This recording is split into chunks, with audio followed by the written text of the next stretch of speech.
friends.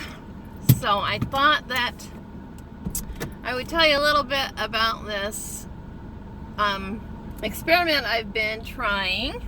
I'm putting my sunglasses here. This experiment I've been trying for, I'm not sure if today's day 7 or day 8. I think it's day, I'm gonna say 7, but it might be day 8. I'm doing a 10-day Mary's Mini. So for those of you who aren't familiar, Mary's Mini is a short-term little weight loss plan developed by Mary McDougall and Dr. John McDougall. Dr. John McDougall, if you don't know about him, is the developer of the starch solution. So, definitely not keto.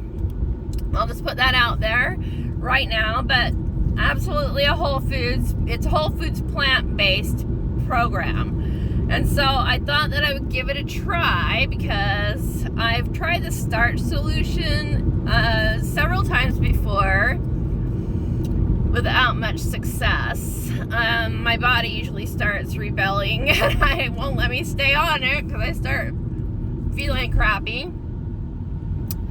And I think that the reason, or at least I figured out that what I think is the reason that my body feels crappy on the starch solution is because I normally don't eat a lot of greens with it. I normally make it mostly about the starch, which is what Dr. McDougall says, is, you know, make starch your primary thing. Not that that's all you eat, but that it's your primary, the center of your meal is your starch. And that's the same with Mary's Mini too, except that with a lot of differences in there. The biggest being that on Mary's Mini, you just choose one type of starch, and that's what you eat for the full 10 days as your starch. You can't mix, you don't mix it up. So the point is to kind of make the food uninteresting, satiating and filling and satisfying, but uninteresting so that you don't want to keep eating more. So you can choose potatoes or sweet potatoes or rice or quinoa or I don't think beans, but I suppose you could choose oatmeal even if you wanted to, or oats, but it's just one type of starch, and then you don't have anything else except other non-starchy vegetables. So no sugar, no fruit, obviously no animal products, no nuts, and no like fatty vegetation like avocados and olives, and I did that one day because I was at an event. But anyhow, so, and you do that for 10 days, and it's supposed to be kind of a reset, and it's supposed to help you lose weight and everything. So this is like day 7 that I've been doing this, and I'm feeling good. I am feeling good. I'm not having any negative symptoms like I normally do with the starch solution. So I don't know if my body's just adapted over time. I chose potatoes as my starch. And so that's what I'm going with. And so a couple of things. I'm not bored of potatoes at all. I can totally eat the potatoes. I'm not putting any fat on them, and I've figured out some really delicious ways to eat potatoes so that they're interesting. I'm not bored with them at all. So anyway, there's that, and I'm super happy about the food I'm eating. I'm very content with the food I'm eating. Could conceivably even eat this way longer than the 10 days. I don't know if I will or not. I really haven't lost any weight. Well, kind of. I've lost about 2 pounds. And I guess that's good, you know? Like for 7 days, for 1 week, I've lost about 2 pounds. But I'm still not down below, you know, where I wanted to be significantly. But here's what I decided. I've really reduced my expectations as far as weight loss is concerned because it's such a challenge for me. Just the last few years, like the last probably 7 or 8 years at least, it's been really hard for me to lose weight. So and I've always wanted to have the same experience I used to have. I've always wanted to lose weight rapidly, and I get really discouraged if I don't. But so here's what I've decided. I've decided that,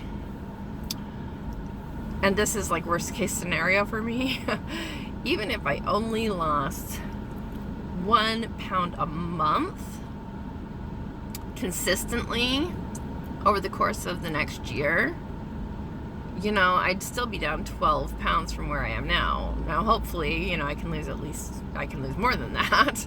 But I'm trying to be, you know, realistic about my expectations. And I'm going like, I think my biggest problem is not being consistent and jumping from one program to another, and my body's just not knowing what I'm doing, you know, and so it's just constantly in a state of flux. So I'm just thinking, if I can stick with one program and lose weight consistently, you know, even if it's only 1 or 2, if it was 2 pounds a month, if I only lost 2 pounds a month, I'd be down 24 pounds in a year. That is like almost to my goal weight. So, you know, that's a different way for me to look at it than I've been looking at it. So that makes me feel like that's much more achievable than expecting to like lose it all really quick. So whole foods, plant-based. And that's a whole nother discussion, because I've got a group on Facebook and I've got a website that is all about keto, the keto lifestyle. And here's the way I look at that, just really quick. I should probably talk about this in another video and make it more comprehensive, but I basically feel like, you know, diet isn't a religion, and as long as you're doing whole foods and you're, you know, trying to lose weight or have an optimal weight for your height and build, that you're going to be so much better off than the standard American diet, than people who are following the standard American diet. So whether it's plant-based, whether it's animal-based, as long as it's whole foods, you're going to be doing a lot better than people following a standard American diet. However, based on my own research and understanding, because there's so much conflicting information out there, it does seem like the longest lived people have never been vegan, but the bulk of their diet is whole foods, plant-based. And so animal products are more of a condiment for the people who are living to be like well over 100. And that seems to be consistent. So anyhow, that's, I think, worth contemplating. On the flip side of like people who have lived, you know, really long lives, and the historical data that we have, there, as far as I know, as far as the research I've done, there's never been a vegan society that's in recorded history. There are a couple of examples of primarily animal-based societies, like the Maasai and the Inuit. But they aren't known to live long, lifespans. So the longest lived peoples that we have recorded historical data on have been primarily whole food plant-based, with some animal foods tossed in there as they're available.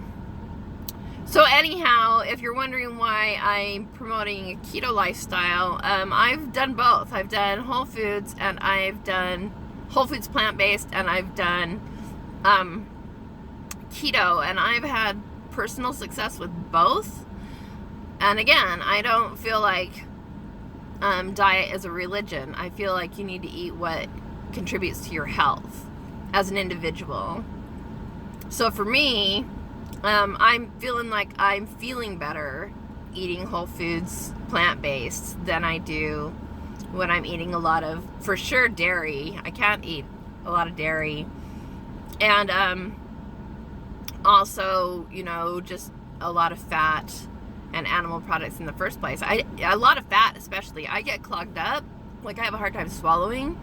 And I thought it was dairy, but I noticed that I have that same experience when I'm eating plant-based fat too. So I think it's fats that clog me up. Anyhow, back to Mary's Mini. I'm going to be on that for 2 to 3 more days. Thursdays. Yeah, Thursday's my last day. So today must be day 8. Yeah, day 8, because Thursday is my last day. And then I will report back and let you know overall what my experience has been and if I've lost any more weight. But just wanted to let you know that's what I've been experimenting with, and would love to hear from anyone else who's done a Mary's Mini and find out what kind of results you have had. And then I will leave another video probably on Friday, after I'm completely done, and then I'll let you know how things turned out. So anyhow, subscribe if you haven't already, and like this video if you like what I had to say, and leave a comment down below and ring the little bell if you'd like to get notifications whenever I upload new content. Until next time, to your health.